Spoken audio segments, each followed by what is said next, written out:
और इस सारे फसाद की जड़ है ये छोरी। हमारे घर की सबसे छोटी बिंदनी हमें अपनी सरपंचाई दिखावे। इतना अहंकार कि अपने ताऊसा और ताईसा को पूरे गांव के सामने अपराधी बना दियो। इस गांव में जिस इज्जत को खड़ा करने के लिए अपनी पूरी जिंदगी फूंक दी मैंने, उसी इज्जत की पगड़ी उछाल लाई तू पंचायत जा।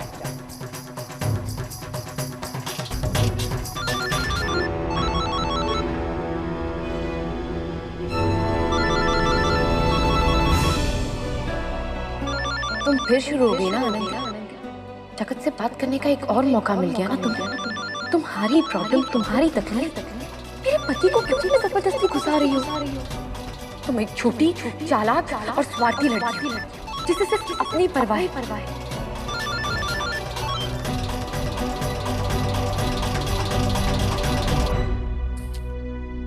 आनंदी मेरा फोन क्यों नहीं उठा रही है? सुबह फोन किया था तब भी नहीं उठाया था उसने।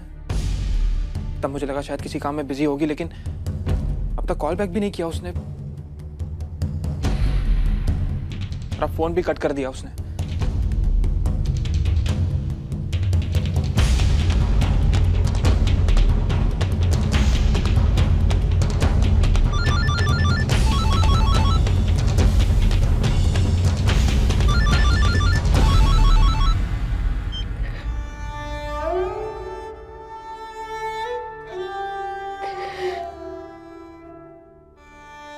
मुझे माफ कर दो जकिया।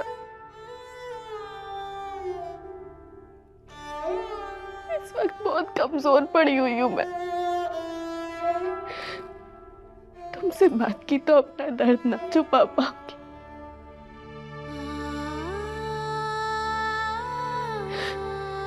और तुम भी दुखी दूंगी।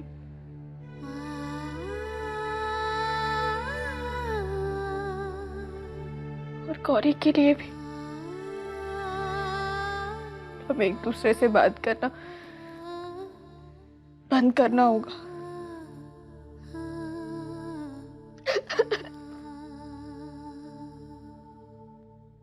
क्या बात है? ना आनंदी मेरा फोन उठा रही है, ना मुझे फोन लगा रही है। कहीं घर में बात बिगड़ तो नहीं गई?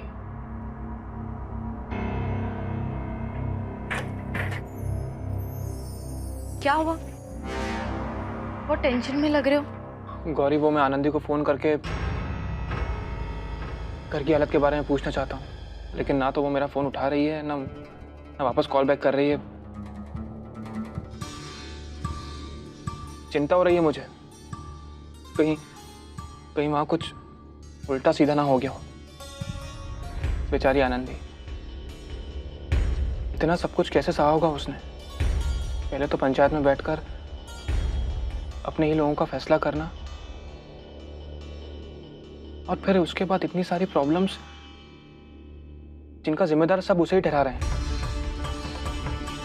छोटी सी बात नहीं समझ पाता उसे कि आनंदी उन्हें कितना चाहती है, कितना प्यार करती है उनसे। क्या गुजरी होगी उस पर जब उसने उनके खिलाफ फैसला सुनाया होगा।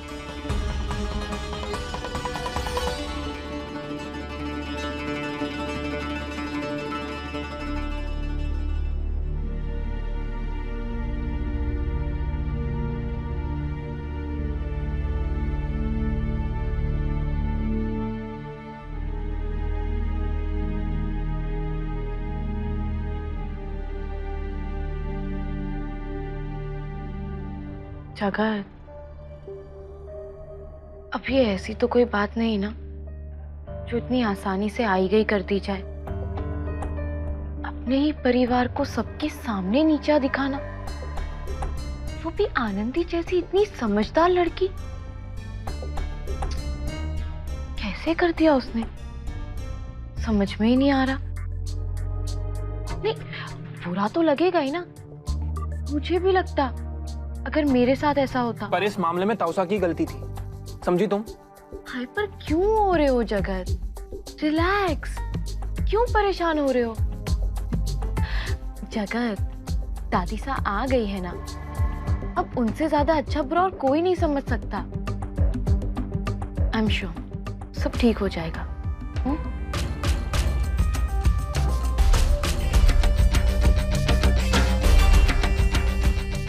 आनंदी, आज तुम्हारी वजह से उस परिवार में वो दरारें पड़ी हैं जिन्हें भरना शायद दादी सा के लिए भी आसान नहीं होगा।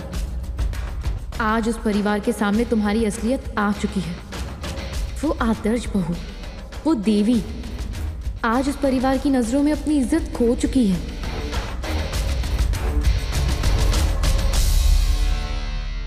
कहाँ खो गई? नहीं, कहीं नहीं। तुमने जो कहा उसी के बारे में सोच रही थी। हाँ गौरी, कुछ समझ में नहीं आ रहा।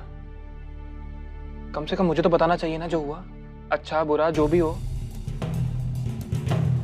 और अगर किसी काम में वो बिजी है तो बताएं मुझे कि मैं बाद में बात करूंगी, लेकिन वो भी नहीं है। मेरे कॉल्स कैसे अवॉइड कर रही है, देखो। हाँ हाँ, ये बात तो है। जगत, आनंदी को समझना चाहिए कि तुम्हें भी चिंता हो रही होगी। आखिर बेटे हो उस घर के। आनंदी को तो खुद तुम्हें फोन करके इन्फॉर्म करते रहना चाहिए। चलो, वो ना सही, कम से कम तुम्हारा फोन तो ले सकती है। ऐसी भी क्या बिजी कि एक फोन कॉल भी नहीं। समझ में ही नहीं आ रहा है। वही तो समझ में नहीं आ रहा गौरी। बस घर पे सब ठीक हो। अब तो मुझे इंतजार है उस दिन का जब जगत आनंदी को पहचानेगा और रिश्तों के जो कुछ कच्चे पक्के से धागे बाकी रह गए जगत के आनंदी के साथ, वो भी टूट जाएंगे। मेरी जिंदगी का सबसे बड़ा दिन अब बहुत दूर नहीं। ये तो फिर गुस्सा आ तो ना बेचारा, तो जातो कहाँ? अंदर फूकनी सी भरी पड़ी थी मारे। इतनी कोशिश की मैंने जब से वापस आई, पर ये बदमाश सब के सब मुंह में दही जमा के बैठे थे, तो फूटी पड़ो गुस्सा। ना गेड़ियों के जी ना बताया किसी को कि कहाँ से पता चला मैंने। कुछ न बोली न बोलूंगी। अब ये देखना है कि ऊंट किस करवट बैठे को। हालत बड़ी नाजुक है। हाँ हाँ हाँ, आपको खबर कर दूं। अच्छा, कड़ी कम्मा।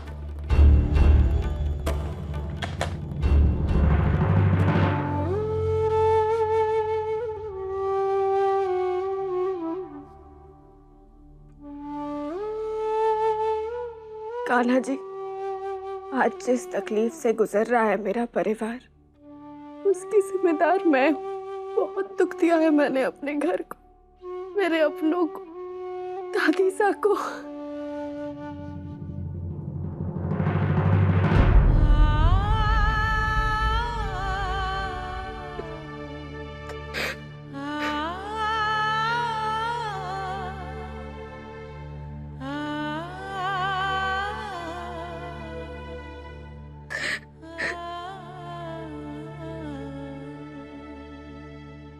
ये कान्हा जी, हमारी फूल सी छोरी सारे घर में चिड़कली सी उड़े फिरे थी, आज कैसी छटपटावे। ठाकुर जी संभाल लीजिए इसे, गिरने न देना इसे। आनंदी छोरी, उन्हें माफ कर दे। इस घोंसले को फिर से जोड़ने के लिए हमारे को ये सब करना पड़े।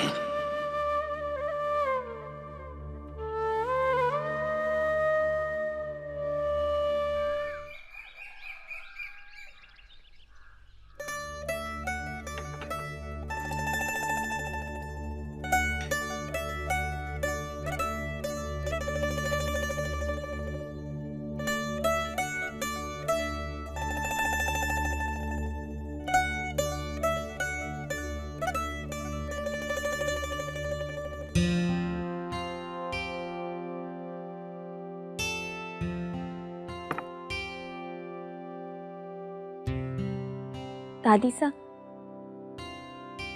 आपको मूंग दाल की कचौड़ियाँ बहुत। अरे सुमित्रा आ गए ना, आज से हमारे लिए ये सब तला हुआ मसालेदार खाना मत बनाना पाया।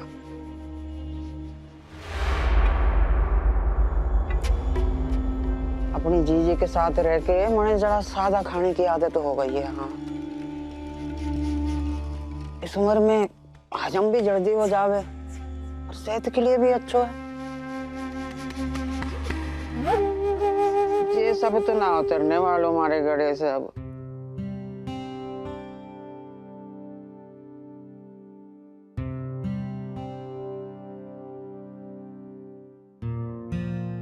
अभी लाल सिंह का फोन आया था।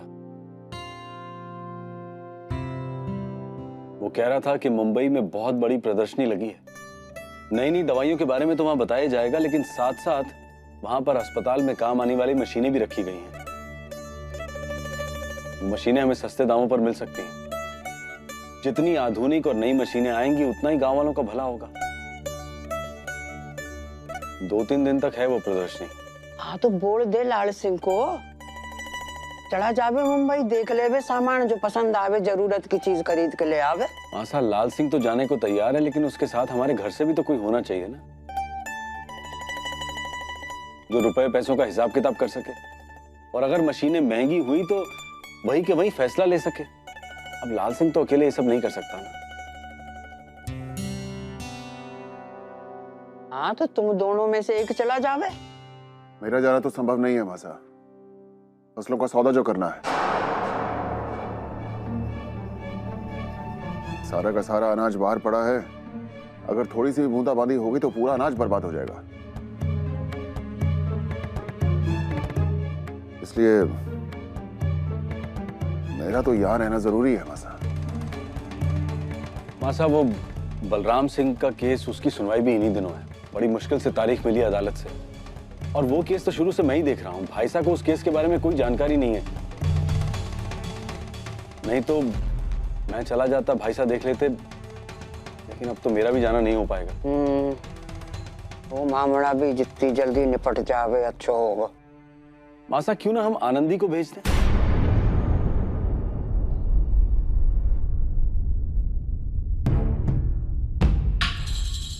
आनंदी? ये आप क्या कह रहे हैं? आनंदी कैसे? क्यों, क्या हुआ सुमित्रा?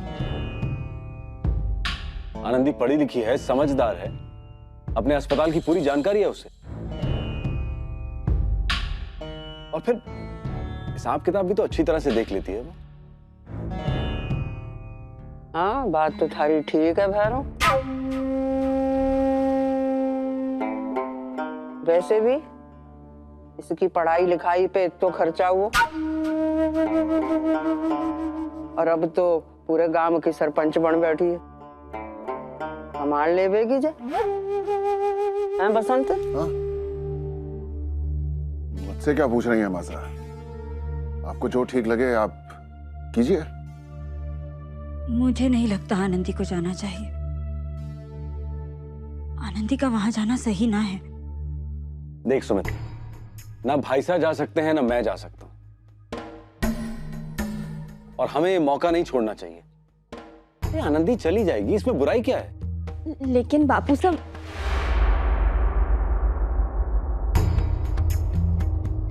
चिंता करने जैसी कोई बात नहीं है। आनंदी इतना बड़ा गांव संभाल सकती है, 2-2 स्कूलों के साथ साथ अपनी पढ़ाई भी संभाल सकती है, तो मुंबई जाकर ये काम भी कराएगी। ठीक है, जब इतना ही भरोसा हो रहा है छोरी पे, बता दे लाल सिंह को, उसके साथ चली जावेगी। लाल सिंह अकेला नहीं जा रहा है, उसके साथ उसकी पत्नी कोयल जा रही है। उसकी बहन रहती है मुंबई में। जब तक ये दोनों खरीदारी करेंगे तब तक वो अपनी बहन से मिल लेगी।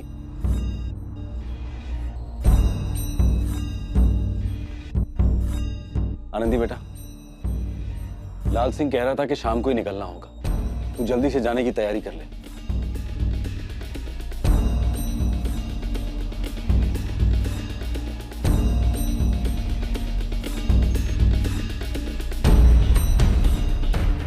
बापू साहब आखिर क्यों भेजना चाह रहे हैं मुझे मुंबई?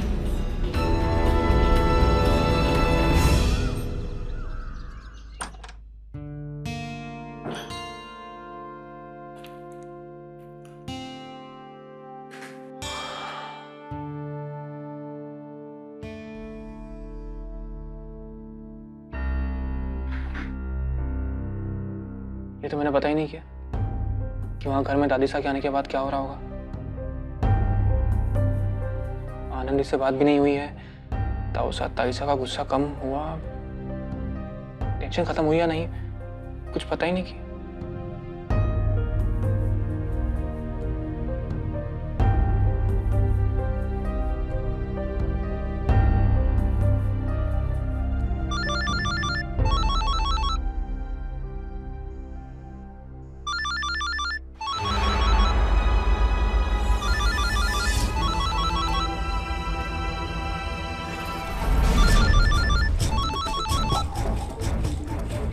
क्या मुझे जग्या को बताना चाहिए कि मैं मुंबई आ रही हूँ?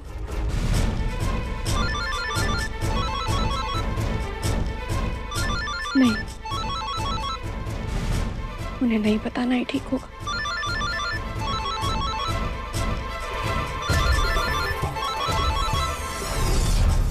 आनंदी ऐसा क्यों कर रही है? क्या हो गया उसे? उसे बात पता है कि मैं अपने परिवार की बहुत चिंता करता हूं, लेकिन फिर भी मेरा फोन नहीं उठा रही है।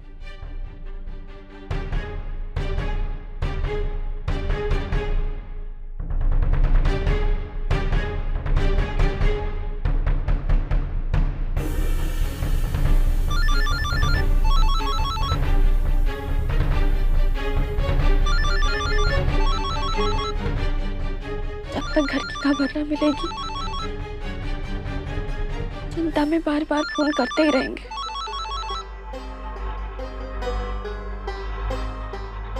बता देती हूँ कि यहाँ सब कुछ ठीक है।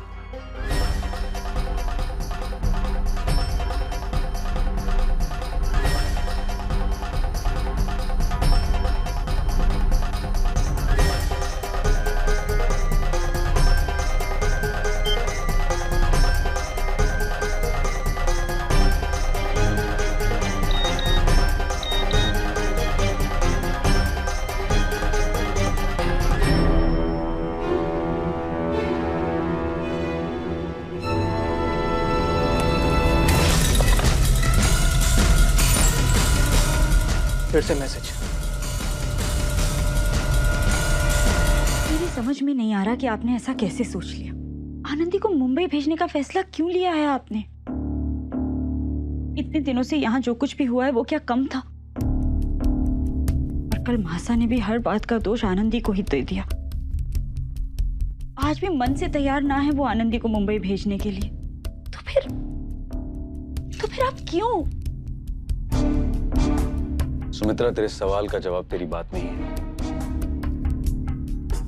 इतने दिनों से इस घर में जो कुछ चल रहा है, मैं चाहता हूं कि आनंदी कुछ समय के लिए सबसे दूर रहे। चाहे कोई कुछ भी कहे, कुछ भी सोचे, लेकिन मैं मानता हूं कि आनंदी सही है, कोई गलती नहीं है उसकी। लेकिन फिर भी सब उसे ही दोष दे रहे हैं, बात बात पर ताने देते रहते हैं उसे। क्या मिलेगा उसे यहां रहकर? सारा दिन घुटती रहेगी, सबकी कड़वाहट झेलती रहेगी। क्या वो सही होगा सुमित्रा? बिना कारण सबकी उपेक्षा और रूखापन क्यों सहे वो लड़की? ज्यादती नहीं है सुमित्रा? मुंबई जाएगी तो काम में उसका मन लगा रहेगा। कोई और जगह होती तो भी ठीक था, पर मुंबई। सुमित्रा, अब पहले जैसी बात नहीं रही है। उस आनंदी में और आज के आनंदी में जमीन आसमान का फर्क है। संभाल लेगी वो अपने आप को, तो चिंता मत कर, जाने दे उसे।